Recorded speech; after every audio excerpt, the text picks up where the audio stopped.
Hello people, how are we all doing? I hope you've just had a fantastic weekend, and what better way to start your week than a video from me, Mr. Miniman, back again. And we're going to dive straight into the action, guys. We are actually running a 3-man on interchange. I was going for killer in this particular raid. We're just continuing that hunt for the bosses, and my tallies are looking a lot better right now than they do in this video. But straight off the spawn, guys, interchange is another map where spawns are crazy important. Straight off the spawn, I actually spot 2 players just over on that left-hand side spawn behind the blue fence. So straight away, me and my teammates, we're pushing forward. We're fairly high level. We're pretty decent at the game, I would say. And we're just going to absolutely fly at these. We know that there's only 2 of them. I say straight away, I'm going to throw a nade towards the door. I do have max strength. Turns out it's just a flashbang. Obviously, that was to try and hunt killer. But these guys have actually stopped off at this truck. So first thing that I do is my teammates have actually pushed out into the street. I decide to take a different angle. I'm using, obviously, these fences as cover. Bring on the vault mechanic that has been recently teased in the old Tarkov TV, because I really struggled to get up on these tires. But I continue throwing some flashbangs at these guys. Managed to get a good jump up here. Pick up the 1-tap on that dude. We'll call it a 1-tap. And then we end up just spraying like crazy. And the only way that I actually know I got this guy is because he makes a load of death sounds. Audio is stupidly important in this game from Tarkov, whether that's like footsteps, grenade audio, death sounds and stuff like that. Obviously, VoIP can be pretty cool. You can pretend that you've died every now and then. But yeah, we pick up 2 nice kills to start off the raid. So you'll see me straight away here. This is why I've left this little bit of looting in, guys. You'll see that this guy's actually rocking a defender. It's taking hardly any damage whatsoever. So straight away, I actually put my TV rig in my bag. I then put on the defender, get the alpha. Yes, I have just chucked my bag on the floor that does have the TV in it. But don't worry, although I cut the clip, I did sort that out. I did get it. I did then insurance fraud it and all that good stuff. But, guys, if you've watched this far into the video, if you could please like, comment, that would be absolutely fantastic. If you haven't already, please subscribe to the channel and come check me out live at twitch.tv/IMinimann. That would genuinely be fantastic. We are growing and growing and growing in the community. Shame I'm not. I am still Miniman, but the community is getting bigger, and it is all thanks to you guys. So, yeah, thank you for that. It's amazing. At this point, guys, I have fast-forwarded a little bit. We are now up at TechLight/Ultramed, and you'll see me moving backwards and forwards and looking around and all sorts here, and I actually start panicking because I had so many footsteps around me. I couldn't work out exactly where people were. You see me twitching. I'm flicking everywhere. I'm panicking. I'm like, no, I'm just going to retreat back to here, and I'm just going to heal up. My 2 teammates are actually trying to fight some guys in Papillon at this point, so I decide to push across. I do this little jump thing. It's a little bit cheeky. Just in case somebody was behind this wall, I'd actually be able to kind of point fire whilst I'm there. And I end up spotting a guy that's actually in tech. So as I'm doing my little free look, I spot the guy. I take a couple of little pop shots at the guy. Obviously, abusing that right-hand peek, as I've said in every single video. Abuse them right-hand peeks, people. Keep taking the shots. Seeing if I could just pick up the easy kill. And I don't. And at this point, I can tell this guy's probably pretty scared. He's not the kind of guy that's just going to push me. So I pull out a nade. I do advise not doing this if the guy's a good player. Not in a close range gunfight anyway. We pull out the nade and we pick up the kill. There wasn't anything too fancy about that. I was holding the right hand piece. You could tell from this guy's gear as well. He wasn't some big juicer or overly confident player, which is why I was able to pull out the nade in the close range gunfight, and he didn't just push me. If you are fighting somebody that's fairly skilled at the game or has played the game for a long time, pulling out a grenade in a close range gunfight is not a good idea. I would seriously not recommend it, because people like me and many others will just fly at you straight away. So my 2 teammates have actually died during all of that. They've left me to try and do this by my lonesome. So it's time to pick up some more kills. So I peek this little corner here. My teammates have said that they've died at Papillon, which is just around the corner. And as I peek here, I see the guy. He starts popping some shots back at me, and I just take a lucky shot through there. There is nothing I can really say about that. There is nothing that I can try and advise you guys. I just obviously aimed head height, took a shot through a box, and I got very fortunate with the head tap. But I now do something I would recommend not to do, and that's dive straight on his body. Because my teammates have obviously said they were in a pretty crazy gunfight. There was definitely more than one. So me diving straight on this guy's body is just a very bad idea. And I don't actually understand why his teammate doesn't just push and kill me here, because he does actually still have a teammate alive, and you'll see that in a couple of seconds. So as we're looting this dude, you'll see that I'm basically just grabbing all the main attachments. Obviously, he's got some armor on that I am going to want to take at some point once I find my bag and I pick it back up. But I decided to go running and jumping around here. This guy picks up some shots on me, and you'll see that I basically just shoot back in his general direction and then just manage to steady my aim and pick up the kill. Very fortunate.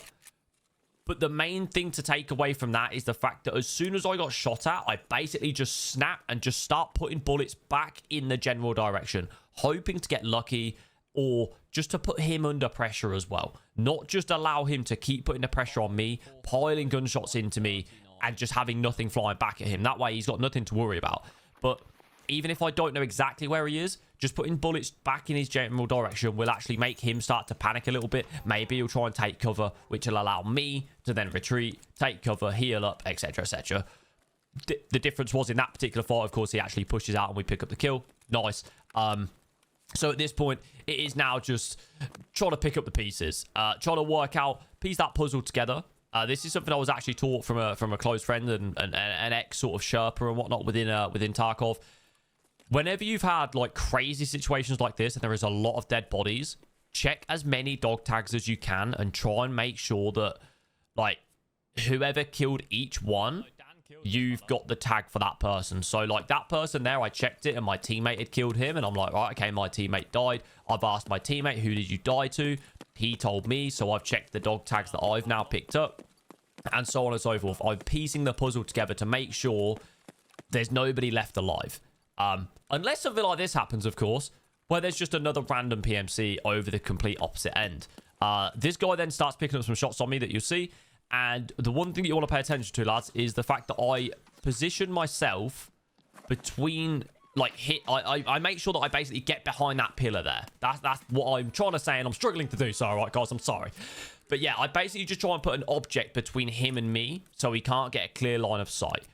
You'll see that I tried to put some shots back down range, but keybinds went a little bit crazy and my barrel got a little bit stuffed against the chair and all that good stuff. But I'm basically now just using this this rafter as my cover. And then I'm like, right, I need to move from here. He knows I'm here. I need to move. I'm trying to heal my thorax as best I can. And now it's like, right, as I'm running, I'm using other objects as my cover. And I'm doing this little bouncy jump thing, which, yeah, claim it's not realism. I don't care. It saved my life. All right, we got out of the way and we're now safe. But Interchange is a tough map to find people on. So I've done an entire loop at this point. I actually cut it out because it was nothing entertaining and there wasn't really too much like special stuff in it. It was literally me just doing a full loop of the top area of Interchange, and this guy was nowhere to be seen.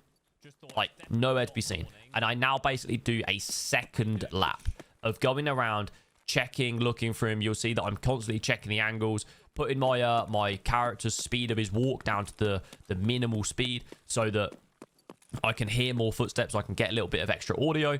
But yeah, I just hear nothing. This scav just comes flying around here, stands near the pool table and takes a couple of rounds to the face. He actually tanks a lot though. He's wearing like level 2 armor. He just eats it. The scavs are crazy at the minute, guys. But yeah, we've done an entire loop. We didn't find this dude. So you'll see though, I'm still being vigilant. I'm still checking corners when I think, oh, that could be a person or whatever. I'm constantly keeping an eye out. But I actually do end up just skipping this clip and showing you like as I'm approaching the extract, because nothing more happens. I basically run down this escalator and then just go out the back of Goshan. But you'll see here, I'm checking these dark corners. These are things that a lot of people don't do. They get a little bit carried away. They're like, yo, loads of PMCs are dead. I'm just going to run like a lunatic. And they end up dying because of it. Constantly check. Just keep checking. Stay vigilant through your raids. I am at fault for doing this as well, guys. But this extract, I'm sure you're all aware, it's Interchange. It's the IMinimann extract, ladies and gentlemen. Listen to what I'm about to say and then watch what happens. Honestly, you couldn't write it. You'll see there. So I've scoped in on that body and listen. Like, this is insane.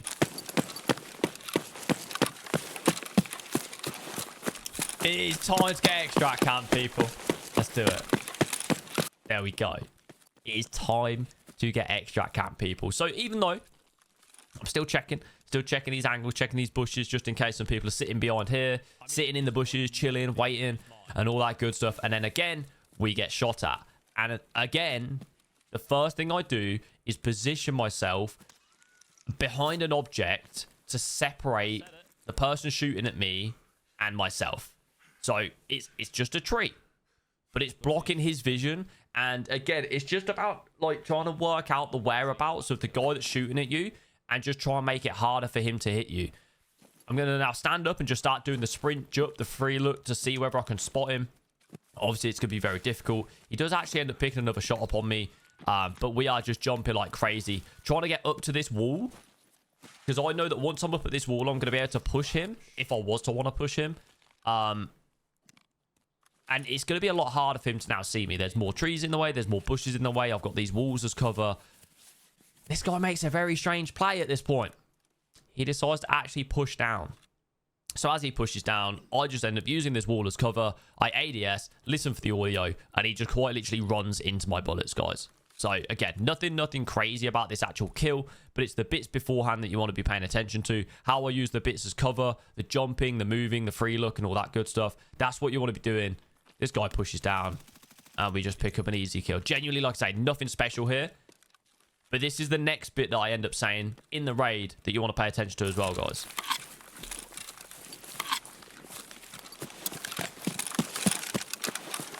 Thing is, I don't actually know if that was the guy because I feel like I was getting shot at by like a semi-auto.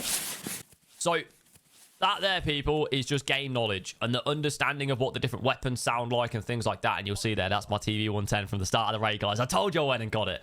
But yeah, understanding the game, the gunshots, everything like that. I was pretty sure that I was being shot at by a semi-auto whilst I was at this extract area. I end up nading forward towards some of these bushes in pure hope. And it turns out there is a man in a bush. What a surprise. So we end up just running straight at him. We just end up shooting like crazy into this bush. And he ends up taking a bullet to the face. This extract is a nightmare. Please, BSG, give us some more extracts on this map. But come on, man. Like, what is this dude doing? It is so hard to see people in bushes. And here is the semi-auto guy. He did actually have an SR25, so I was right. Again, game knowledge, the understanding of the gunshots and what each gun sounds like and things like that. And as I actually proed in the extract, I heard another player come running along this road, but I was already just about to extract. But yeah, ladies and gentlemen, if you have enjoyed the video, please like, comment, sub to the channel. Come check out the Twitch stream as well, 10 AM until 5 PM UK time. And if there's anything that you would like me to change in these videos, please let me know, guys. If you're not enjoying them and for whatever reason, please let me know and I'll try and change it. The content is for you guys at the end of the day. But we did end up killing 7 PMCs.